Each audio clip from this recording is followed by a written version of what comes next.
चंदनपुर नामक एक छोटा सा गांव था, जिसमें सुमित्रा नाम की एक औरत रहती थी। सुमित्रा जी के पति का देहांत 2 साल पहले ही हो गया था। उसका एक ही बेटा था अमित, जिसकी शादी कुछ महीने पहले अनिता से हुई थी। जिस दिन से अनिता ने घर में पांव रखा, उसी दिन उसकी परीक्षा शुरू हो गई थी। वे सभी काम जिनकी उसके घर में तारीफ होती थी, यहाँ वर्जित थे। सुमित्रा जी बहू की ये आदतें देख देख कर जला करती थी। बताओ अब क्या इज्जत रहेगी हमारी। बहू सारा दिन बाहर खड़ी होकर झांकती रहती है। मेरी लड़की ऐसी होती तो गला घोट देती।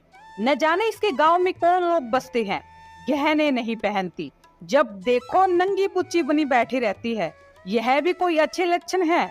अनीता के पीछे अमित पर भी फटकार पड़ती। तुझे भी चांदी में सोना अच्छा लगता है क्यों? तू भी अपने आप को मर्द कहता है। यह मर्द कैसा जो औरत उसके कहने में न रहे। दिन भर घर में घुसा रहता है, मुंह में जबान नहीं है। समझाता क्यों नहीं?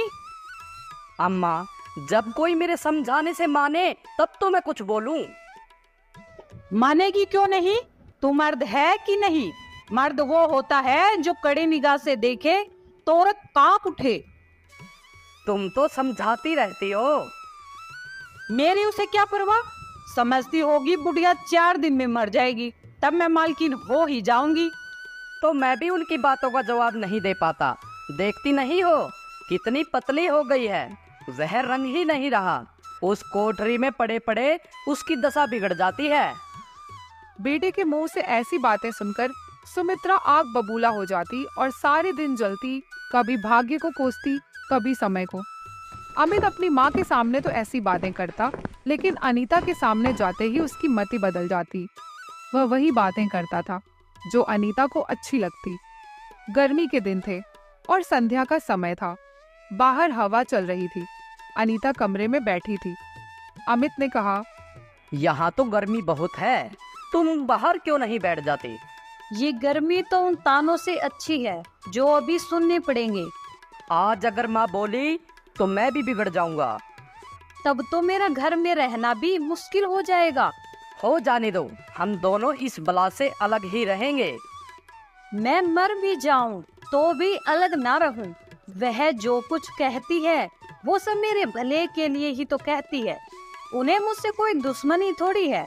हाँ, हमें उनकी बात अच्छी न लगे, यह बात दूसरी है। तुम्हें इस घर में आके बहुत दुख सहना पड़ा। यह घर तुम्हारे योग्य नहीं था। शायद तुमने पिछले जन्म में जरूर कोई पाप किए होंगे। अजी यहाँ नहीं आती तो आपका प्रेम कैसे पाती? इसी तरह 7 साल गुजर गए। अनीता अब एक बच्चे की माँ बन गई थी। लड़के का नाम कमल रखा गया। कमल दिन भर अपनी दादी के पास ही रहता और पूरा दिन सुमित्रा जी से कहानियां सुनता। लेकिन भाग्य को यह सब मंजूर नहीं था। कमल अभी 5 साल का हुआ था कि सुमित्रा जी का देहांत हो गया। कमल दादी को न देखकर पूछता, पापा दादी कब आएंगे? उस अबोध बालक को अमित कैसे समझाते कि उसकी दादी अब इस दुनिया में नहीं रही। अक्सर वह झूठ बोल दिया करते थे। बेटा, तुम्हारी दादी मामा के घर गई है, कुछ दिनों में लौट आएगी। कमल मन मारकर रह जाता। धीरे धीरे 2 महीने बीत गए। एक दिन उसने अपनी माँ से हट पकड़ लिया। बताओ ना माँ, दादी कहाँ गई? क्यों नहीं आती है?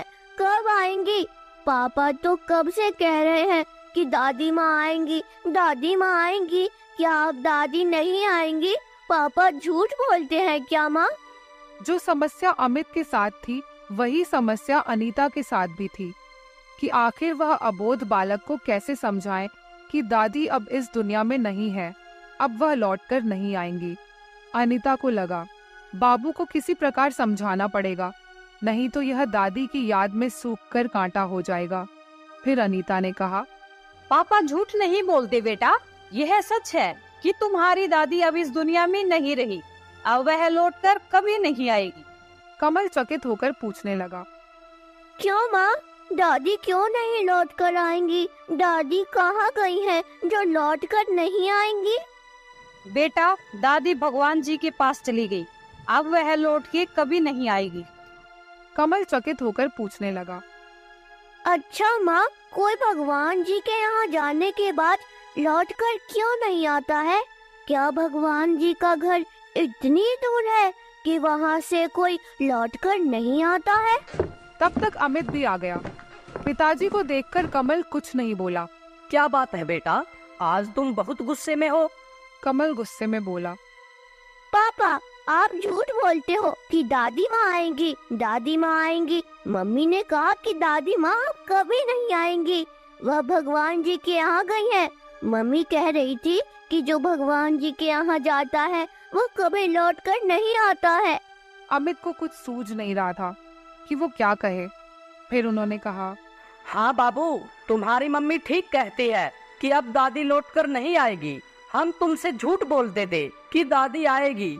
मुझे माफ कर दो बेटा। इतना बोलकर अमित रोने लगे। अमित को रोते हुए देख अनीता ने कहा, जब आप ही रोने लगे तो बच्चे पर क्या बीतेगी? कुछ नहीं अनीता, माँ की याद आने लगी थी। जब तक माँ थी हरदम डांटती रहती थी। देखो ना, माँ की आवाज सुनने के लिए ये कान तरस गए हैं। कमल को कुछ समझ में नहीं आ रहा था कि आखिर पिताजी क्यों रोने लगे। उसने पिताजी से कहा, अब हम दादी के बारे में नहीं पूछेंगे, अब आप ना रो पापा। कोई बात नहीं बेटा, तुम नहीं समझोगे। जब बड़े हो जाओगे तो समझोगे कि आदमी भगवान जी के पास जाने पर क्यों नहीं लौटता। पापा जब मैं बड़ा हो जाऊंगा तो मैं भी भगवान के पास जाऊंगा और अपनी दादी माँ को अपने साथ लेकर अपने घर आऊंगा। फिर दादी माँ से ढेर सारी कहानियाँ सुनूंगा। ठीक है बेटा, अब तुम सो जाओ, रात बहुत हो चुकी है। रात को कमल अपनी दादी माँ को याद करते करते सो गया। दादी माँ, दादी माँ, दादी माँ, दादी माँ, दादी माँ, दादी माँ। लेकिन जब सुबह हुई तो उसकी आंख नहीं खुली। उसने अपनी दादी माँ के वियोग में प्राण त्याग दिए। कुछ दिन पहले जहाँ चारों तरफ चहल पहल थी, वहाँ अब सन्नाटा छाया हुआ था। अनीता और अमित अब और भी बेजान हो गए। पहले माँ चल बसी और फिर बेटा। अनीता हरदम खोई सी रहती, न कपड़े लत्ते का होश, न खाने पीने का। उसे न घर से वास्ता था न बाहर से। जहाँ बैठती वही बैठी रह जाती। महीनों कपड़े न बदलती। कमल ही उसके प्राणों का आधार था। जब वही न रहा तो मरना और जीना बराबर था। हे भगवान, मुझे यहाँ से ले चलो। मैं सब दुख भुगत चुकी हूँ, मुझे अब किसी सुख की लालसा नहीं है। अमित भी पहले तो बहुत रोया धोया, यहाँ तक कि घर छोड़कर भाग जाता था। लेकिन जो जो दिन गुजरे, धीरे धीरे उसका जी संभल गया। अनीता को रोते देख वो कहता, अनीता, जिंदगी रोने के लिए तो नहीं है। ईश्वर ने हमें कमल दिया था, ईश्वर ने ही छीन लिया। क्या कमल के पीछे हम भी अपने प्राण त्याग दे? अनीता ये बातें सुनकर हैरान रह जाती कि पिता के मुंह से ऐसे शब्द निकल सकते हैं। कुछ समय ऐसे ही रोते धोते बीत गया। फिर 30 का दिन आया। अमित मित्रों के साथ दावत करने चला गया। अनीता जमीन पर पड़ी हुई रो रही थी। आज मेरा कमल होता तो मैं उसे अच्छे अच्छे कपड़े पहनाती, फिर वो पूरे घर में उछल कूद करता फिरता। जब वही नहीं रहा तो कहाँ की तीज और कहाँ के त्योहार। शाम को जब अमित घर आया तो उसने देखा कि वो जिस हालत में अनीता को छोड़कर गया था वो पूरा दिन से ऐसे ही है। क्या दिन भर रोती ही रहोगी? जरा कपड़े तो बदल लो, आदमी बन जाओ। यह क्या तुमने अपनी हालत बना रखी है? तुम जाओ अपनी महफिल में बैठो, तुम्हें मेरी क्या फिक्र पड़ी? क्या दुनिया में और किसी के लड़के नहीं मरते? बस तुम्हारे ही सर पर मुसीबत आई है। यह बात कोई नहीं जानता, अपना अपना दिल ही होता है, उस पर किसी का बस थोड़ी है। ठीक है, अगर तुम्हारा अपने दिल पर काबू नहीं है तो मेरा भी अपने दिल पर काबू नहीं है। मैं अब जिंदगी भर मातम नहीं मनाता रहूंगा। तुम अपने मित्रों के साथ रंगरास मनाते हो, मैं तुम्हें मना तो नहीं करती। अगर मैं रोती हूँ तो क्यों नहीं रोने देती? मेरा घर रोने के लिए नहीं है। ठीक है, मैं तुम्हारे घर में नहीं रहूंगी। ठीक है, मैं घर छोड़ के जा रहा हूँ, फिर कभी नहीं लौटूंगा। तुम रोती रहना इसी कोठरी में। इतना बोलकर अमित घर से चला जाता है। मेरे पति मेरे हाथ से निकले जा रहे हैं, उन पर विष का भूत सवार हो गया है और कोई समझाने वाला भी तो नहीं है। वह अपने होश में भी नहीं है। मैं क्या करूं? अगर मैं चली जाती हूं तो थोड़े ही दिनों में सारा घर मिट्टी में मिल जाएगा और इनका भी वही हाल होगा जो स्वार्थी मित्रों के चंगुल में फंसे हुए नौजवान रईसों का होता है। कोई उल्टा घर में आ जाएगी और इनका सर्वनाश कर देगी। भगवान, मैं क्या करूं? अगर इन्हें कोई बीमारी हो जाती है तो क्या उस दशा में मैं इसे छोड़कर चली जाती? नहीं नहीं, कभी नहीं जाती। इन्हें बचाना मेरा धर्म है। हाँ, मुझे अपना शोक भूल जाना होगा। रोऊंगी, रोना तो तकदीर में लिखा ही है, रोऊंगी, लेकिन हंस हंस कर अपने भाग्य से लड़ूंगी। जो चला गया उसके नाम के सिवा और कर ही क्या सकती हूँ, लेकिन जो है उसे न जाने दूंगी। शाम को अमित जब घर आया तो वो नशे में था। उसने ज्यादा शराब पी रखी थी, लेकिन सुबह जब उसकी आंख खुली तो उसका नशा टूट चुका था। उसने देखा तो अनिता उसके सामने खड़ी थी। अमित उसे देखकर ऐसे खुश हुए मानो बहुत दिनों के वियोग के बाद उससे भेंट हुई हो। लेकिन उसे क्या मालूम था कि यह रूप भरने के लिए अनिता ने कितने आंसू बहाए हैं। अमित बोला, आज तो तुमने बड़े बड़े शस्त्र सजा रखे हैं, मैं कहाँ भागूं? अनीता ने अपने हृदय की ओर उंगली दिखकर कहा, यहाँ बैठो, बहुत भागे फिरते हो, अब तुम्हें बांध कर रखूंगी। बाग की बहार का आनंद तो तुम उठा चुकी हो, अब इस अंधेरी कोठरी को भी देख लो। अमित ने लज्जित होकर कहा, इसे अंधेरी कोठरी मत कहो अनीता, ये प्रेम का सागर है। इतने में बाहर से अमित के किसी मित्र ने आवाज लगाई, अमित, अमित, कहाँ हो भाई? अमित चलने लगे तो अनीता ने कहा, मुझे डर है, कहीं तुम चले न जाओ। अनीता, मेरा भरोसा करो, मैं कहीं नहीं जाऊंगा। अमित बाहर आए तो मित्र महाशय बोले, अरे भाई, बहुत खुश नजर आ रहे हो, चलो फिर हो जाए इसी खुशी में दो दो पैग। भाई, मैं तो चलने को तैयार हूँ, लेकिन तुम्हारी भाभी जाने नहीं देगी। अच्छा, ये बात है, आ गए ना फिर से बीवी के चंगुल में। तुम तो कहते थे घर को लाख सजाओ तो क्या बाग हो जाएगा। भाई, घर बाग नहीं हो सकता, पर स्वर्ग हो सकता है। मुझे इस वक्त अपने आप पर बहुत शर्म आ रही है। जिस संतान के शोक में उसने अपने शरीर को मिटा दिया, उसी शोक को केवल मेरे एक इशारा पाकर उसने भुला दिया। ऐसे भुला दिया मानो कभी शोक हुआ ही नहीं। मैं जानता हूँ वह बड़े से बड़े कष्ट सह सकती है। आज मैंने उसे अपने आभूषण पहनकर मुस्कुराते हुए देखा है तो मेरी आत्मा खुश हो गई। मुझे ऐसा मालूम हो रहा है कि वह स्वर्ग की देवी है और केवल मुझ जैसे दुर्बल प्राणी की रक्षा करने के लिए भेजी गई है। मैंने उसे कठोर शब्द कहे, वे अगर अपनी सारी संपत्ति बेचकर भी मिल सकते तो लौटा लेता। मुझे माफ करना दोस्त, मैं आज से कहीं नहीं जाऊंगा। सुंदरपुर नामक एक छोटे से गांव में बुजुर्ग दीनानाथ अपनी पत्नी कमला और बेटे पंकज के साथ रहते थे। पंकज, जिसकी शादी हो चुकी थी, उसकी पत्नी टीना अपने सास ससुर के साथ बहुत बुरा व्यवहार करती थी। एक दिन काम पर जाते समय पंकज अपने माँ बाबूजी के कमरे में जाकर कहता है, पिताजी, मैं काम पर जा रहा हूँ, आपको कुछ चाहिए क्या? दीनानाथ जी बोले, नहीं बेटा, हमें कुछ नहीं चाहिए। अगर बहू को पता चलेगा तो घर में बेवजह झगड़ा होगा। हम नहीं चाहते कि हमारी वजह से हमारा बेटा परेशानी में आ जाए। पंकज जैसे ही कमरे से बाहर आया तो बाहर उसकी पत्नी टीना खड़ी थी। उसने गुस्से में पंकज से कहा, मुझे तो कभी नहीं पूछते, अपनी माँ और पिताजी से ही पूछते रहते हो। पंकज अपनी पत्नी से बोला, ऐसा नहीं है टीना, तुम तो अपनी जरूरत की चीजें बोल देती हो, पर वो लोग कुछ नहीं बोलते। वो तो खुद बोलते हैं कि बेटा अब हमारी उम्र हो गई है, अब हमें स्कूल की 2 रोटी मिल जाए वही ठीक है। टीना ने कहा, ठीक है, अब जल्दी जाओ और सुनो, अगर आज भी शराब पीकर घर आए ना तो मैं कल ही अपने मायके चली जाऊंगी। पंकज के जाने के बाद दीनानाथ अपनी पत्नी कमला से बोले, अरे भाग्यवान, गला सूख गया है, एक गिलास पानी ही पिला दो। अब तो मेरी उम्र भी 60 के पार हो चली है, तुम अब भी मेरे ही पीछे पड़े रहते हो। घर के छोटे मोटे कामों के लिए मुझे ही पुकारते हो। घर में जवान बहू है ना, उसे आवाज दो, वो ला देगी। बहू तो सारा दिन मोबाइल में बिजी रहती है, बेटा शाम को शराब पीकर घर आता है। इनकी हरकतें बाहर बताऊं तो बदनामी अपने घर की ही होगी। आज थोड़ा कमर में दर्द है, वरना पानी में अपने आप उठकर पी लेता। तुम तो हमेशा घर के लोगों की बुराई करते रहते हो। ये सब है तो तुम्हारा ही परिवार। मैं ले आती हूँ तुम्हारे लिए पानी, वरना तुम्हारी बकबक खत्म नहीं होगी। कमला बहू के कमरे की तरफ जाने लगी। घर में एक ही फ्रिज था और फ्रिज बहू के कमरे की दीवार से सटा था। कमला ने फ्रिज देखा तो फ्रिज के अंदर पानी की सभी बोतलें खाली पड़ी थीं। कमला खाली हाथ वापस जाने लगी तो बहू के कमरे से आवाज आ रही थी।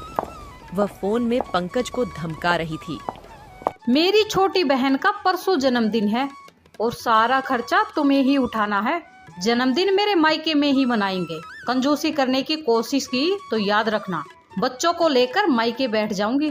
फिर अपनी माँ से बनवा लेना रोटियां, धुलवा लेना उसी से कपड़े। कमला अपने पति के पास खाली हाथ वापस आ गई तो दीनानाथ जी बोले, अरे क्या हुआ भाग्यवान, पानी कहाँ है?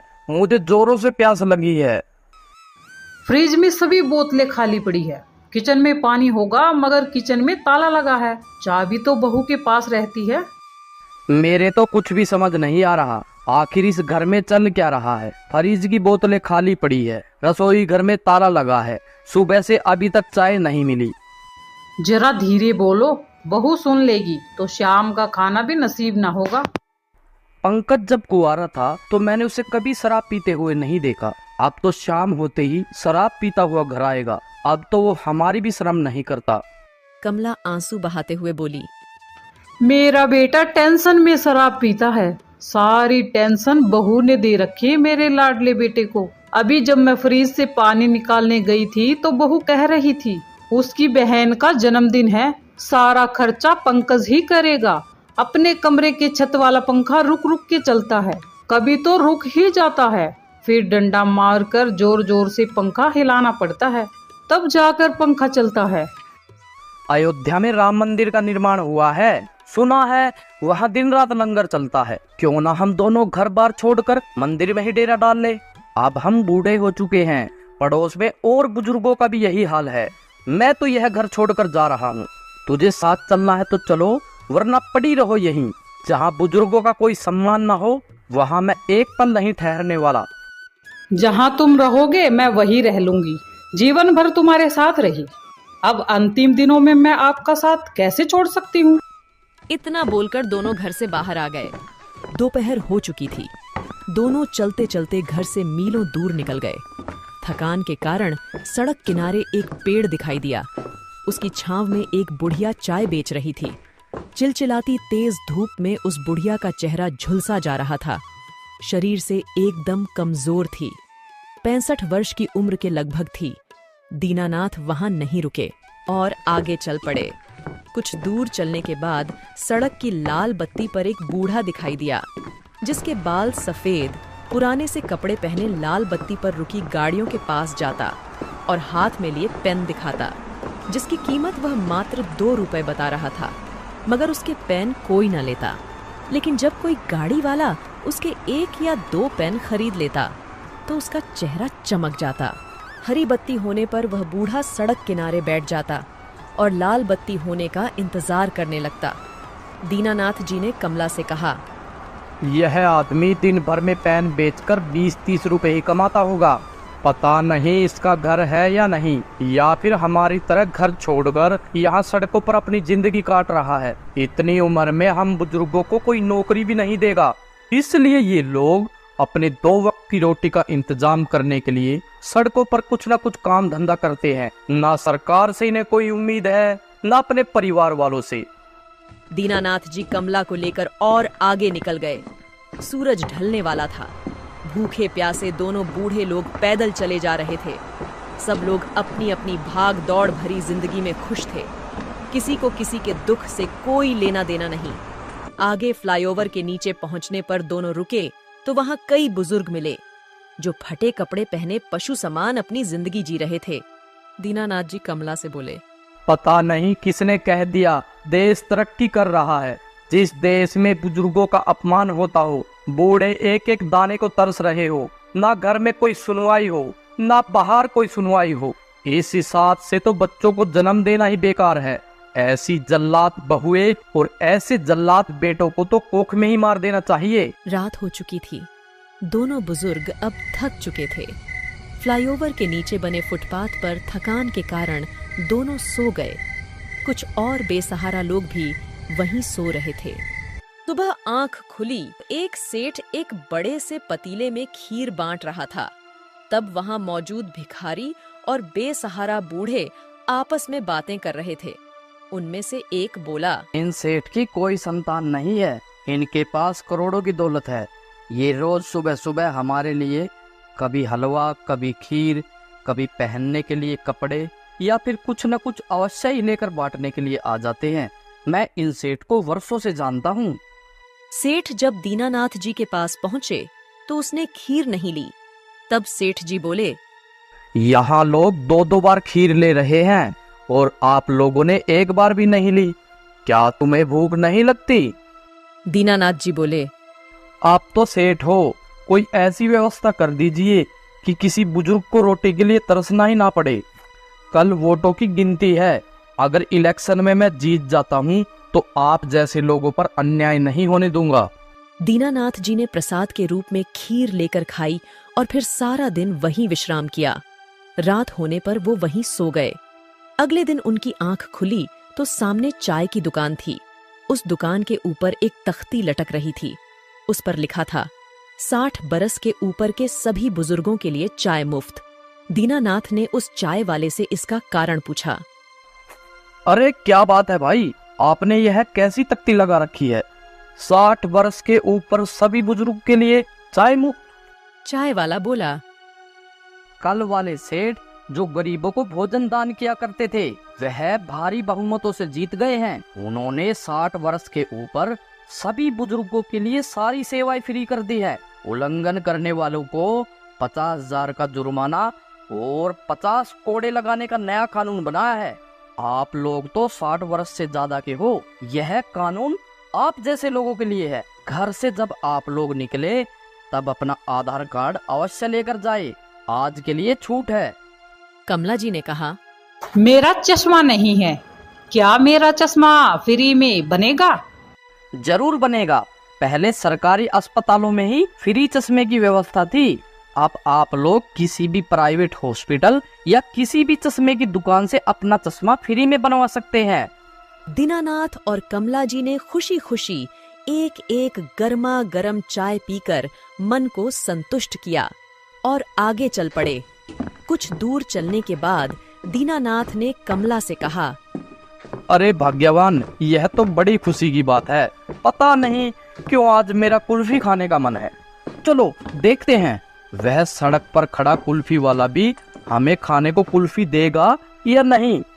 दीनानाथ ने 2 कुल्फी मांगी तो दुकानदार ने फौरन 2 कुल्फी उनके हाथों में थमा दी। कमला दीनानाथ से बोली, यह काम सरकार को बहुत पहले कर देना चाहिए था। अब पूरे भारत में कोई भी बुजुर्ग भूखा नहीं सोएगा। चलो अब घर चलते हैं। अब हमें अपने बेटे बहू पर निर्भर नहीं होना पड़ेगा। अब हमारी सरकार हमारे साथ है। सड़कों पर कई ई रिक्शा और ऑटो दिखाई दिए। उन पर भी एक एक तख्ती लटक रही थी। उन पर लिखा हुआ था, 60 बरस के ऊपर के सभी बुजुर्गों के लिए यात्रा मुफ्त। दीनानाथ और कमला मुफ्त यात्रा से घर आए तो बहू और बेटा घर के बाहर ही खड़े थे। अपने माता पिता को देखकर पंकज ने कहा, बाबूजी, आप माँ को लेकर कहाँ चले गए थे? हमने छत वाला पंखा ठीक करवा दिया है। दीनानाथ का एक पड़ोसी बाहर ही खड़ा था। उसने पंकज से कहा, क्यों बच्चों, निकल गई ना हवा? यह जो नई सरकार आई है, देश के सभी उन घरों में कैमरे लगवा दिए हैं जहां कोई बुजुर्ग 60 साल से ऊपर का है और उनका सीधा लाइव नजदीक के स्टेशन में होगा। अगर किसी बुजुर्ग का अपमान हुआ तो 50,000 रुपए का जुर्माना उनकी संतान को भरना होगा और 50 कोड़े अलग से पड़ेंगे। दीनानाथ जी कमला को लेकर घर के अंदर आ गए और बहू और बेटों को आवाज लगाई। पंकज और टीना दौड़कर अंदर आए। दीनानाथ जी बोले, बहू, तुम अपनी सास के पैर दबाओ और पंकज तुम मेरे पैर दबाओ। काफी लंबा सफर तय करके हम घर वापस लौटे हैं। ठीक से पैर दबाना वरना हम चिल्लाने की एक्टिंग करेंगे और सामने सीसीटीवी कैमरे के जरिए थाने में बैठी पुलिस तुमसे 50,000 रुपए जुर्माना और 50 कोड़े की सजा देगी। तुम जैसी निकम्मी औलादों को ठीक रास्ते पर लाने के लिए हमारे देश में ऐसे ही कानून बनने चाहिए